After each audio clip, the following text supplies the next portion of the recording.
I've had a number of questions lately about blend modes. You find blend modes when you tap on that little N on a layer in Procreate and see this huge list of confusing words like multiply, screen, overlay, color dodge, and you may be thinking, what do these all mean? So I thought I'd share with you the categories of blend modes so you know the general grouping and what they're technically supposed to do, and then we'll have a look and see how they actually affect your artwork. Well, it's a great idea to know the general use for blend modes. Don't feel restricted. At the end of the day, this is art and you should feel free to experiment. If it looks good, go for it. But it's nice to kind of know where to start. So by the end, you'll know which blend modes are the most useful for shadows, highlights, glow, color changes, and making your art look more finished. So let's open up Procreate and make some sense of these blend modes. I think the easiest way to look at blending modes is in 6 separate groups. One is normal, that's actually just all on its own. Second are darkening modes, then lightening modes, contrast modes, difference or inversion modes, and then color modes. So let's look at all of them individually in their groups. First up is normal. So this is what it's already set to, as you can see here on the layer with the N. The N is for normal, so that's just at its normal state. I've just drawn this purple shape so you can see that it is just exactly as it is. I was just going to isolate it. You can see it's just plain purple. So this layer simply sits on top of this layer below. If the layer is 100% opaque, then it covers completely what is underneath. So as you can see, our opacity is up to the max. If I change that, of course, it would change how thick it is, and we'll be able to see what's below a little bit. So what it's used for is just regular drawing, painting, sketching, coloring, and adding new elements. I mean, a lot of your layers will be on normal, especially your base layers. Normal doesn't do anything fancy, it just places this layer on top of the artwork below.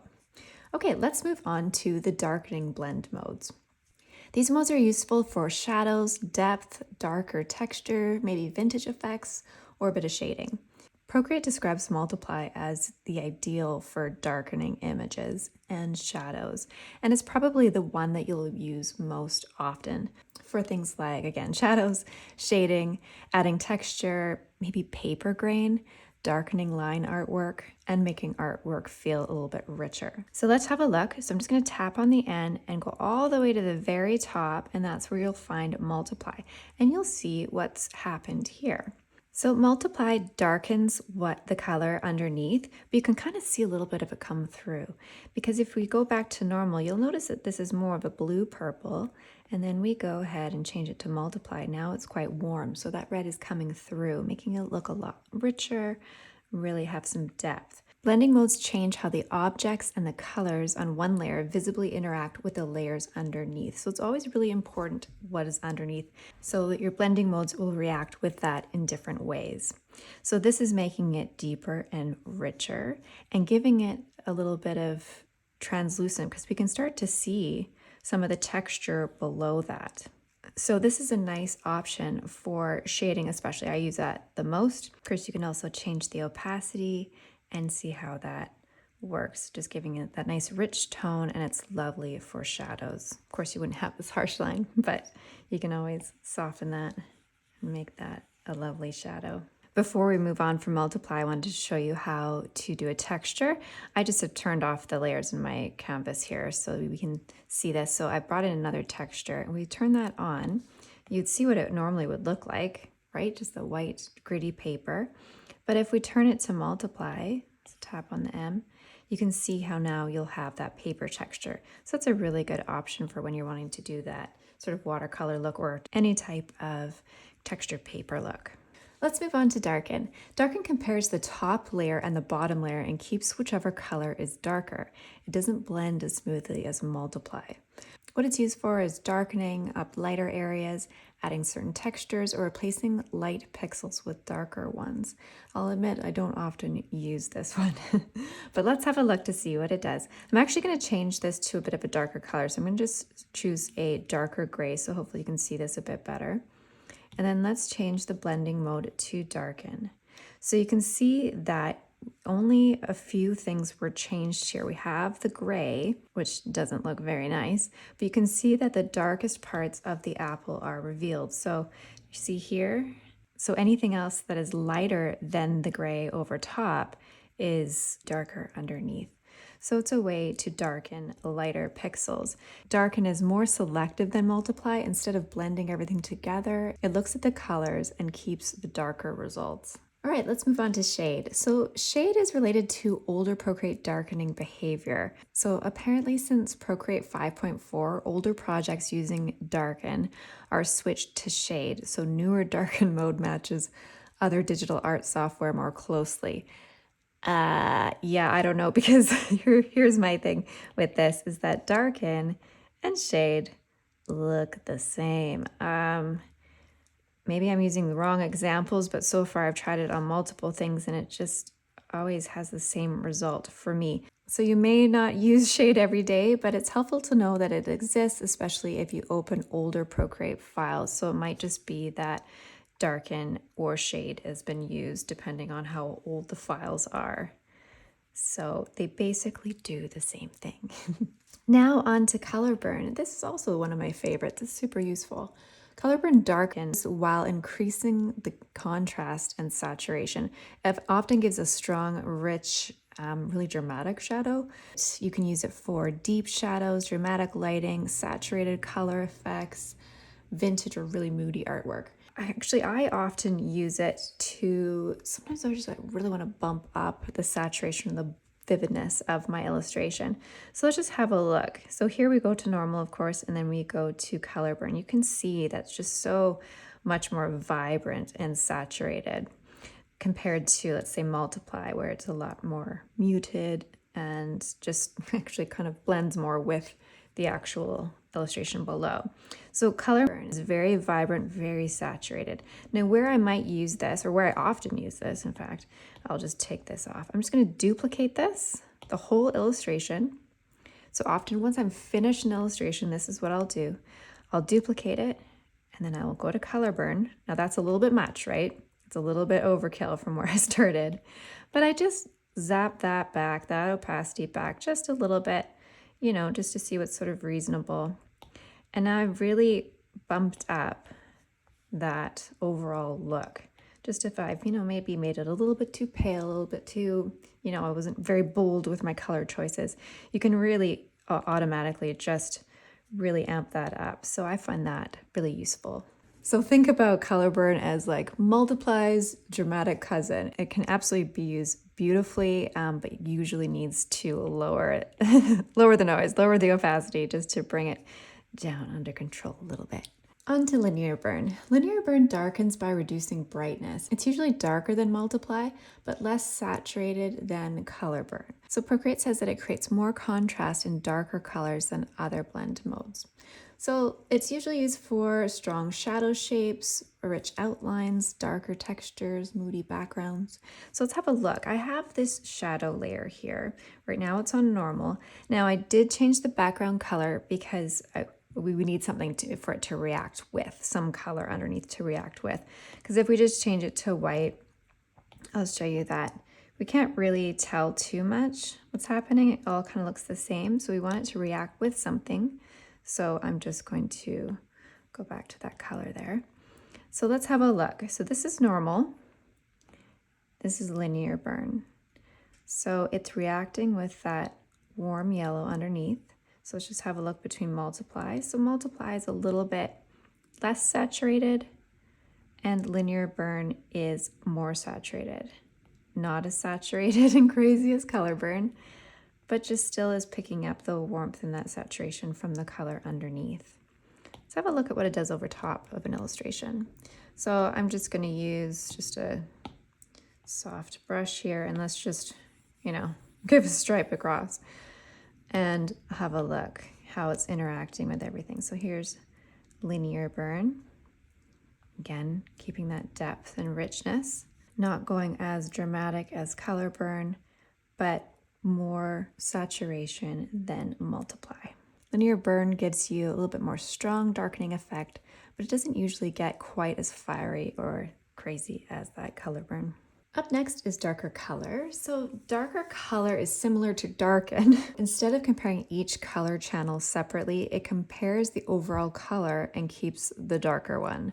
So says Procreate. So what you'd use it for is more solid darkening effects, dark textures, graphic effects.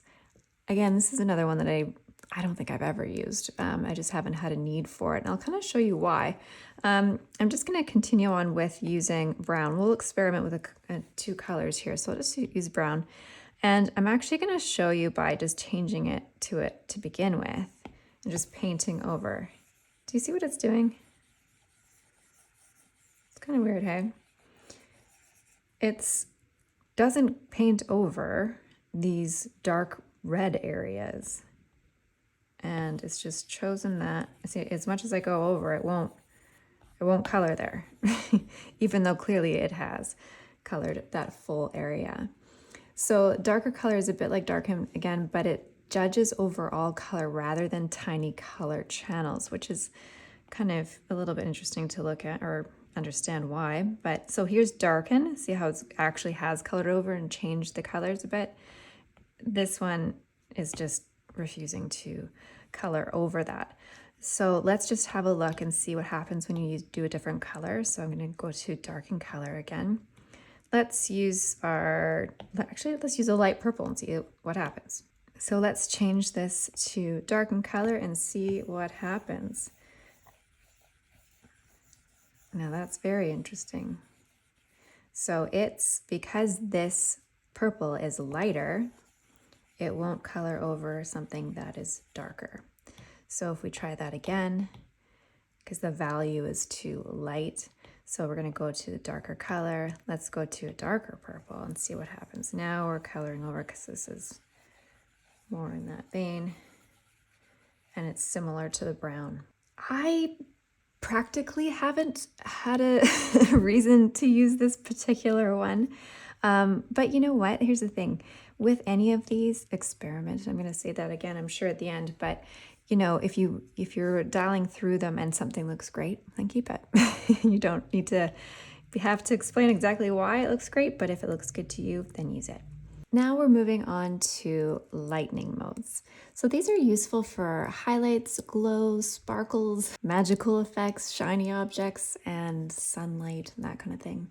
So let's have a look at our first one. I'm just going to draw some lovely sparkles here. Okay, so that's on normal. Actually looks really nice. This brush, it's from my Fairy Tale Artist Studio, and it actually kind of, you can see the subtle color shifts in it too. So that is changing it up a little bit for us as well, but let's have a look and see. So that's on normal. And then if I change it to lighten, you'll see that you have more of a glow kind of effect. It's again interacting with the background color. So let's change the background color, see how it changes. Let me just zoom in even more here so you can really see. So it changes, it's interacting differently depending on how dark or light that is coming in there.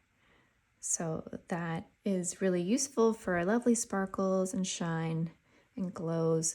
And a number of these are, it's going to depend on what color what color each layer is, which one, the effect that will be most brilliant for your illustration. Lighten is selective. It keeps the lighter pixels and ignores anything that's darker than what's underneath. So now on to screen. So screen brightens the artwork underneath, black disappears, and lighter colors create a soft glowing effect. So this would be used for, again, highlights, glowy, lighting, sparkles, and dreamy effects, anything that you want brightened up. Okay, so let's just go ahead, and I'm just going to use the butterfly here, and I'm just going to create a new layer on top of this line work and all of the butterfly here. So I'm just using a light yellow, and let's just see what happens. So I'm just going to paint here so you can see that I'm painting over top of the background as well. So if we go ahead and turn this to lighten, you see that it disappears. It no longer shows up on the white background, even though it is painted on there. But screen is what we're interested in. So see how that brightens that up even more. So here with lighten, you see that just the dark line work is being affected, but when we change it to screen, the colors underneath are being affected as well. So screen is one of the easiest modes for adding soft light. If multiply is great for shadows, then screen is kind of like its counterpart, being really good for highlights. So that's another way to use that. Color dodge creates a brighter, more saturated highlight than screen. It can blow out the highlights, so it is easy to overdo it sometimes.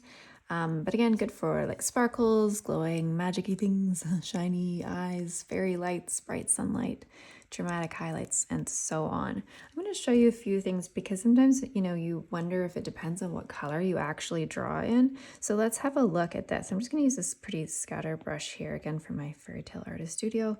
And I've been doing the highlights in lighter colors, so let's just do that. It's kind of weird. Let's make it look like that. And then I'm going to change that to lighten. You can see how that changes. Screen always seems to be white. Let's see what color dodge does. See, it's even brighter white. But let's have a look. What if I did like a darker purple? Oh, looks the same, right? What about pink? Again, looks the same. So, but we do know that we've done them in different colors. Let's have a look. So screen still keeps the colors. It does matter what color you use. Lighten changes again what color is darker or lighter compared to the one below it. And of course, normal, you can see that it's like that. So with this example, it's not seeming to make any difference, but let's have a look at a different brush that might give us different results. So let's try an inky filler. That is just from my Illustrator starter kit here. These free brushes you're welcome to have as well. I have my pink, so let's just do that. So it's white. What if we did yellow? Predictably also white. Again, with this purple, still white. But what if we did like a really dark color? Interesting. So it does matter what color you do. It's just if it's it has to be quite a dark value. Where do we happen to be in the, that one gave us a little bit darker. You can see how that lightens up. So color dodge is perfect for magical little glows, but use it gently because it can get very bright very quickly, as you can see, again, depending on what color you're using. So color dodge is perfect for magical little glows, but use it gently because it, obviously you can see how bright, more over-exaggerated it is. How bright and very exaggerated it is. So let's go back to our apple for this example, and we're on to add. So add creates an even stronger brightening effect than screen or color dodge. Procreate describes it as brightening the base color by increasing brightness. So I use it a lot for like much more intense glow situations. Neon light could be appropriate. Again, magical effects, bright stars, fairies, sunbeams, you name it. But in this example, in our apple, I have this lovely sort of magical swoosh happening. And I have two layers right here that are on, so to really capture that sort of magical look. Okay, so what happens when we turn it to add? I'm going to turn this one first, and you can see that is just bright and crazy, so I'm going to just turn that down. Now you can see it's so white when we start, but as you just gently move this down, it starts to get that really cool lighting glow look that's hard to paint sometimes. So this does it for you. So let's just do this layer as well, more of this sparkles. So let's change it to add first. So these are all the sparkly bits. So you can see it's just too white right now. So if you just turn that back a little bit, it just has that magical glow look. So you can play with that to see, and you can see how it changes a little bit. See over here, it's going to be, because it's over top of the red, it's going to be a little bit warmer with the yellow, and it gets a little cooler as the background goes as well. So add is really one of the strongest light modes.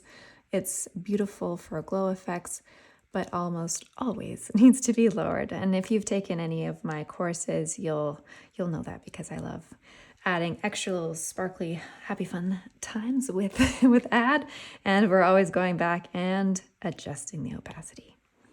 On to lighter color. So lighter color works like lighten, but compares the overall color rather than each color channel separately, according to Procreate. So what you'd use it for are graphic highlights, replacing darker colors with lighter ones, brighter texture effects, things like that. Now this demo is going to look kind of funny because I'm going to use a funny little pattern, but you will see what I mean. So I'm going to just create a new layer on the very top so we can kind of get everything here. So if I painted this crazy pattern all over the top of this guy, let's have a look here. All right, that looks wonderful. All right, so that's with normal. So let's just change it to lighten color. So if I were to go down there, and then here's lighter color. So normal, lighter color. All right, so what changed? The beard.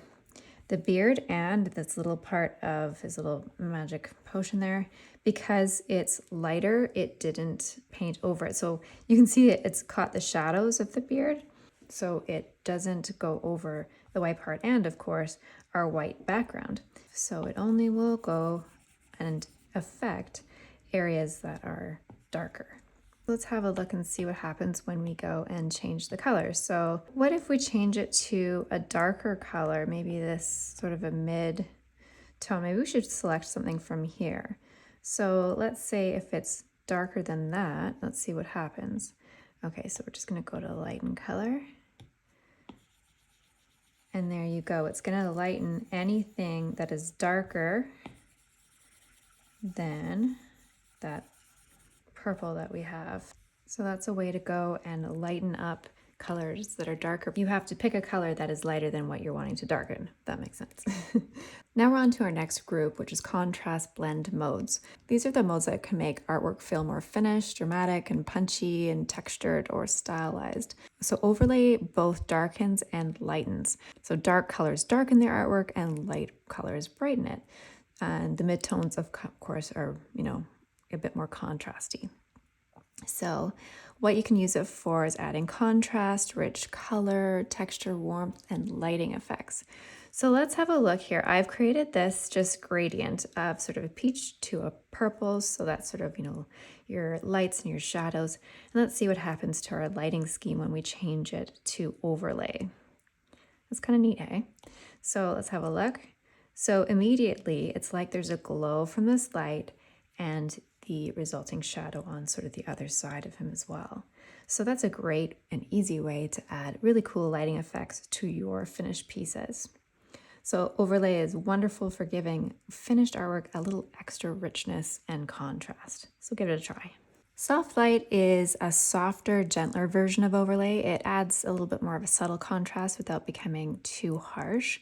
So again, you might just use it for more like soft lighting or gentle, just, more subtle color shifts. So let's use our same example again so we can remember what that looks like. We tap on the N. So here's overlay. You can see it's quite vibrant and lovely. And soft light, just a little more subtle. So you can see it does change it. It's probably changing. You can notice more in the highlights than the shadows, but it is changing, I can assure you. But that's nice just to have that option for something that's a little bit softer and could be more appropriate for certain situations. Hard light is stronger than overlay and soft light. It uses the brightness of the top layer to create either a multiply-like or screen-like effect.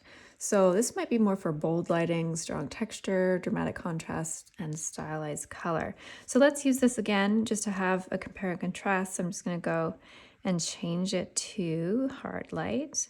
So there's soft light, hard light. So you can see it's actually starting to affect our background as well, and is just even more bold than those two. But I wanted to show you this as well. So let's just use a solid brush and a solid color and just, make a mess.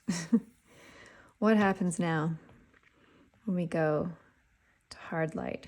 You can really see that it really gets very saturated and really much more aggressive. See how much more subtle that is? Hard light is much stronger, so it can be fun for bold effects, but it's not usually my first choice, for most of the things I create, but it certainly has its uses. Vivid light is a really intense color mode. It's maybe used for more like experimental lighting, dramatic effects, stylized edits, intense color shifts. It's something you kind of want to maybe play around and experiment with. So let's have a look here. I've made this lovely coloring effect here. So let's have a look. This is on normal. Let's go to vivid. That's intense. Another one that you'll definitely want to play with the opacity on. So let's have a look and see what it's done.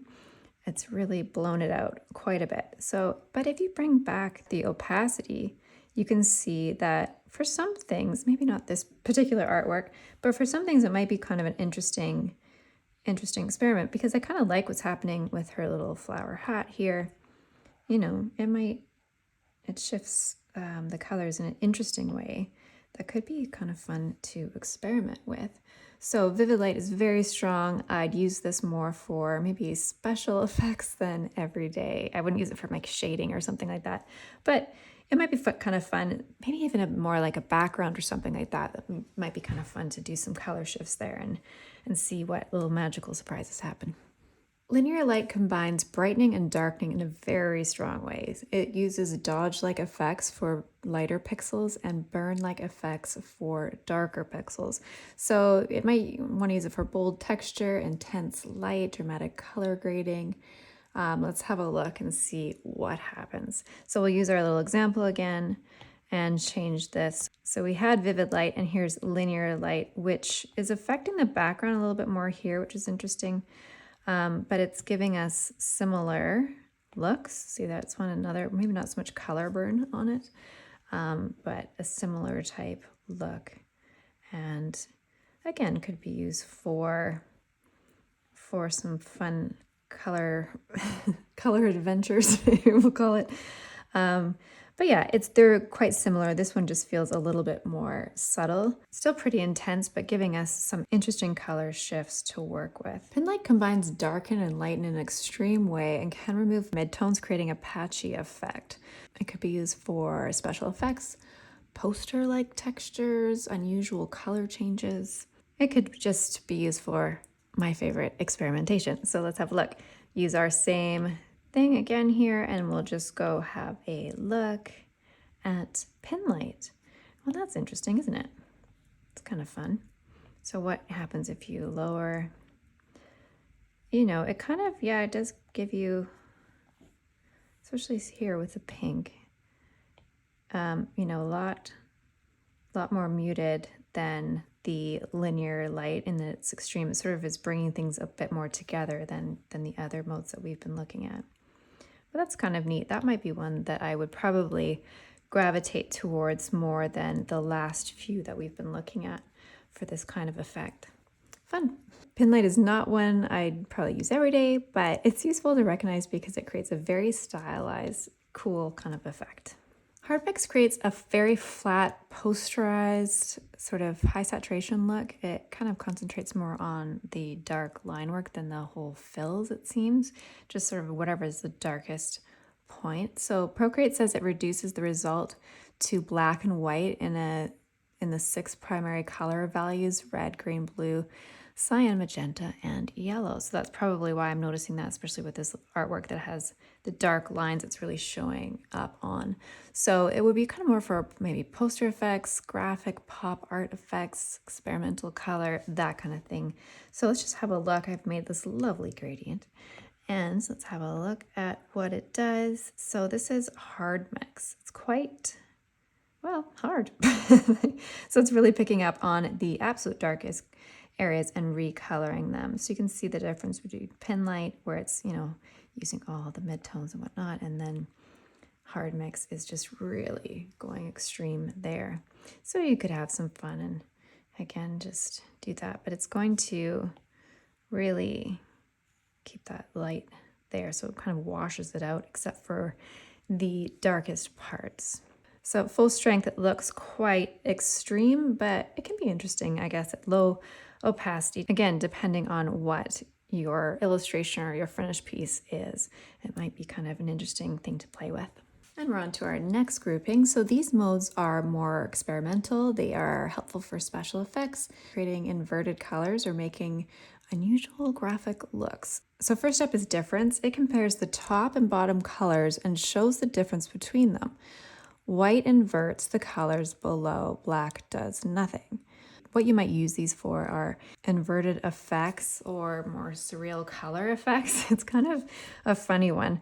Let me show you. Let's just add a new layer, and I'm going to choose white, and let's just go to difference. I'm going to show you a few colors, I think. So difference, and you can see that it's made everything opposite. So the white dots are now pink. The pink is now the opposite color of white, which is black, sort of a gray black. And so you can actually see it even better when I do that.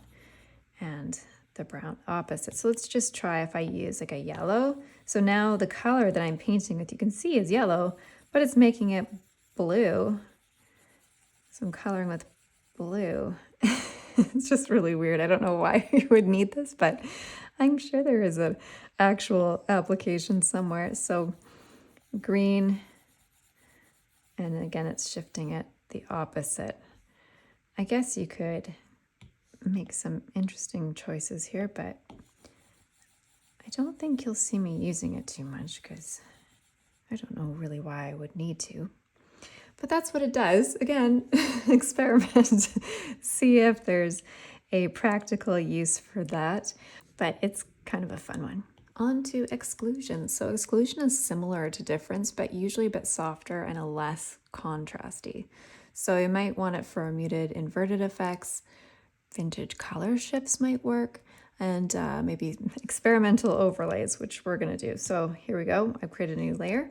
So let's just overlay, maybe we'll do like a softer blue color, and let's just see what happens when we give it a little color here and tap it and go to exclusion. Okay, that's really interesting, isn't it? So it affects, you can see that's difference. It affects more of the dark lines. We've had that before. And then of course the opacity might be shifting that. So I guess you could see how, you know, with the vintage vibe, you can kind of get that look. Could probably clip this too. This might be a little bit nicer look. But that's kind of an interesting way of doing it. I wonder if we started playing around. Yeah, so again, purple is going to make green. So what if we used yellow? We'll get the blue. Yeah, I guess it could kind of give you different overall looks once you've completed a piece and you kind of want to adjust maybe the mood or the lighting or something like that. It's could be useful for that. Subtract darkens by subtracting brightness. So light areas darken the most while already dark areas change a little bit less. So this could be used for dramatic dark effects, experimental shadows, special color shifts, maybe I guess some lighting if you're really having darkening stuff, and lighting if you really need some extreme shadows here. So what I've done is just created a yellow. This is light color, and we're going to go to subtract, and you'll see it just turns black. So that's interesting. But if we change the opacity, which nearly every time when you're using a blend mode, you're often changing the opacity. It's quite usual. But you can see how that really is a whole lot darker when it's all the way there. But you can see that might be interesting for, yeah, just kind of set up for lighting and whatnot. But what if we change the color? So of course a darker color is going to be lighter, but still overall darken it, the whole illustration underneath. So you can have fun with that and experiment. See, lighter colors are going to make it darker. Darker colors will make it a little bit lighter. Subtract and fill backwards because lighter colors are on the top layer. It can make the artwork look much darker, and as you could see, vice versa. So divide is the opposite of subtract, and darker colors can create brighter results while light areas may change only a little bit. So it's usually, used for maybe brightening effects, color correction, experiments, and special effects. So let's have a look. We have, let's just do our dark purple here. So this is what it looks like normally. Sorry, I should show you. And then we're going to go down to divide. So now we have the opposite situation. So that's really brightening it up. And we're going to change it to maybe a lighter color. And you can see it's darker than when we use the dark purple, but still lightening things up. Divide is another experimental mode. It can create quite surprising bright color shifts, especially with the dark colors. So another one to play around with. And our last grouping are color blend modes. So these are extremely useful for artists because they separate hue, saturation, color, and value. So Procreate notes that color preserves the luminosity of the base layer while adopting hue and saturation from the blend layer, making it useful for coloring artwork. Hue is our first mode up. So hue changes the hue of the artwork below while keeping much of the original saturation and value structure. So what you might use this for are changing colors without repainting, testing color palettes, shifting flower from pink to purple, and let's have an experiment. So I'm going to choose this. I've just done this blue, so we're going to see what the pink and beiges turn to. So we're going to go all the way down to hue. And you can see that that's kind of a fun experiment. And of course, you can also do the shifts as well. So it does more kind of a, just changes it overall. It still keeps all your contrast and all your values, but changes just the whole color of it, which is kind of neat. Actually, let's just do this, change the whole thing. Maybe that will be more fun for these.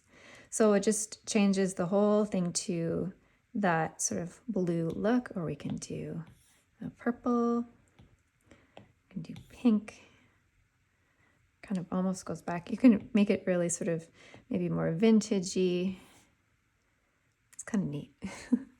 So it shifts the whole color. So this might be maybe more appropriate, not for like the whole illustration, even though like this would be cool, but maybe if you just have parts like, you know, a couple petals of a flower that you wanted to change, that would work as well.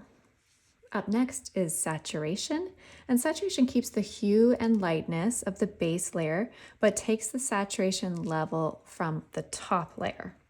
So you might use this for making artwork more vibrant or more muted, desaturating areas, or boosting color in different areas. So let's just change it to saturation. Go really vibrant with red. Whew. That changed it, didn't it? So let's see if we go a lighter value, a little bit more muted. So that's quite fun to play with. So what if we go like full electric fluorescent yellow? Again, we get the super over crazy tone saturation, and just go in there. So what if you did just grayscale? Let's see. So white, it's going to still, the grayscale is totally just all the same, so that's not going to work. We're going to go on more of a saturation level, where maybe if we're going this way, just still with color, it still gives you range. So that's just really more just experimenting to see what color kind of works. It's quite interesting. So of course, more muted, it's going to be more desaturated, and obviously high saturation color is going to, blow it all crazy out of the park here. But you could do that and then of course adjust your opacity. So look at that, that just bumps that color up a ton, actually, quite a lot. So that's kind of a fun one. That actually could be, again, this one I probably don't use that much, but maybe I just kind of forgot about it. So this actually could be incredibly useful. Just putting a whole layer on top to bump up your saturation. Or of course, you can always go and just do little parts of it just to add a little oomph, a little extra, extra vibrant color here or there. So that's a good one. I like it. Color applies the hue and saturation on the top layer while keeping the light and dark values of the artwork underneath. So you might use this for coloring grayscale paintings, recoloring sketches, adding color over shaded artwork. So let's have a look. Here I have a wonderful just color blob. And I'm just going to change it all the way down here to color. So you can see that it's still kept the saturation of the darker areas, unlike hue, where it kind of desaturates that a little bit. So it's similar, but you can see that the darker values still have that sort of rich look. So again, it's just color shifting. You can use this in any areas of your painting, or of course over the whole picture or the whole illustration. So that could be useful for color retouching. And we're at our very last mode, and that's luminosity. So luminosity keeps the hue and saturation of the base of the artwork, but uses the light and dark values from the top layer. You might want to use this for adjusting value, adding light dark structure, testing whether your artwork has enough contrast. That might be an interesting one. So let's just put this lovely black and white gradient over top and see what happens when we change it. Doesn't look great. The gray, as you can see, we can actually see through it a little bit, but black and white are pretty extreme. So let's of course change our opacity and see what happens. You can still see the colors through it, which is true, but it just changes the light and darkness of the overall painting. I think that might be interesting more if we actually attach it to, like clip it to it. I'm trying to think of what I would practically use this for. It's kind of fun for looking at, lighting effects, but I don't like it.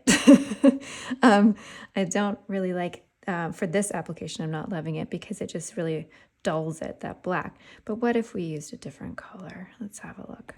What if we do more of an orange? Maybe that would be better. I just don't like that it's so washed out. But maybe if you adjusted the colors, you might have better results. All right, and there's a full overview of how blending modes work in Procreate. So the biggest thing I want you to remember is that there really isn't any right or wrong way to use them. Blend modes are something you can play with and experiment with.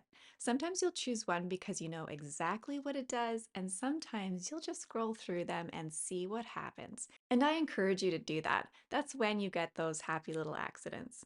So try using Multiply for shadows, Screen or Add for light and glow, Soft Light or Overlay for making your colors feel even richer, and Hue and Color when you want to change the colors in your artwork.